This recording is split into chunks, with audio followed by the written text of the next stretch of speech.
Herkese merhabalar, kanalıma hoş geldiniz. Hemen tarife başlıyorum. Bir adet büyük boy patatesi doğramayla işe başlıyorum. Bu videoda sizlere kahvaltılarınızın vazgeçilmezi olacak harika ve çok kolay bir tarif vereceğim. Yalnızca bir patatesi doğradım. Ve patatesin şimdi nişastasını çıkarmak için bolca suyla yıkıyorum.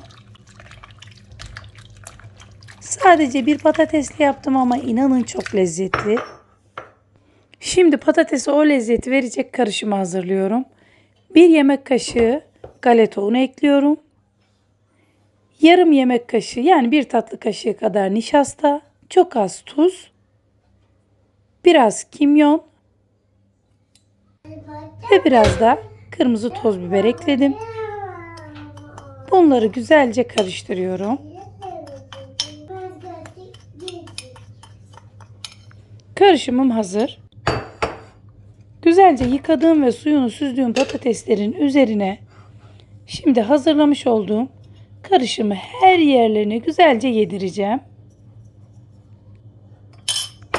Özellikle kahvaltıya, yemeklerinizin yanına harika bir öğünlük atıştırmalık bile yapabilirsiniz. Çok lezzetli oluyor. Mutlaka deneyin. Güzelce karıştırdım. Şimdi 22 santimlik çapında bir tava kullanıyorum. Ve 1 tatlı kaşığı kadar tereyağını tavanın her yerine güzelce sürdüm. Patatesleri videoda gördüğünüz gibi böyle yarısı üst üste gelecek şekilde diziyorum.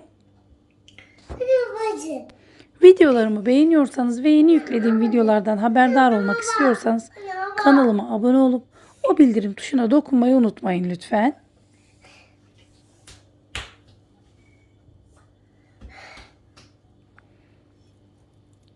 Patatesleri güzelce diziyorum. Gerçekten abartmadan söylüyorum. İnanılmaz lezzetli bir tarif. Mutlaka sizler de deneyin, lezzetine bakın ve bana yorumlarınızı yazın. Hazırladım. Şimdi ocağın altını açıyorum.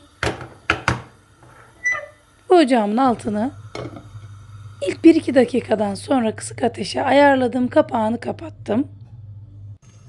Arada bir kontrol edin lütfen.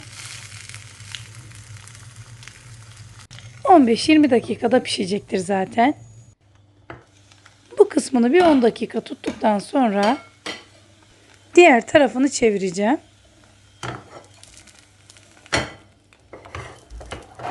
Kolay bir şekilde çeviriyorum.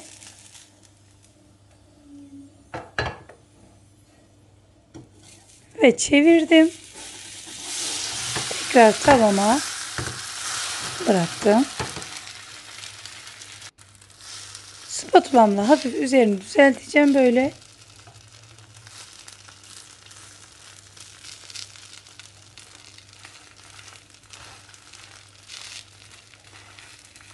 Patatesleri biraz daha yaydım.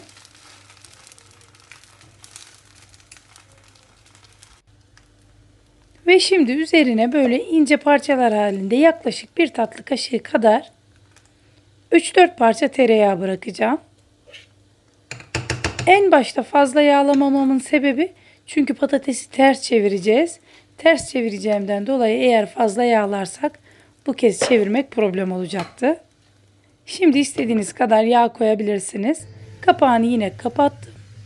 Ve tereyağlar eridikten sonra üzerine biraz kaşar peynir rendesi ekliyorum.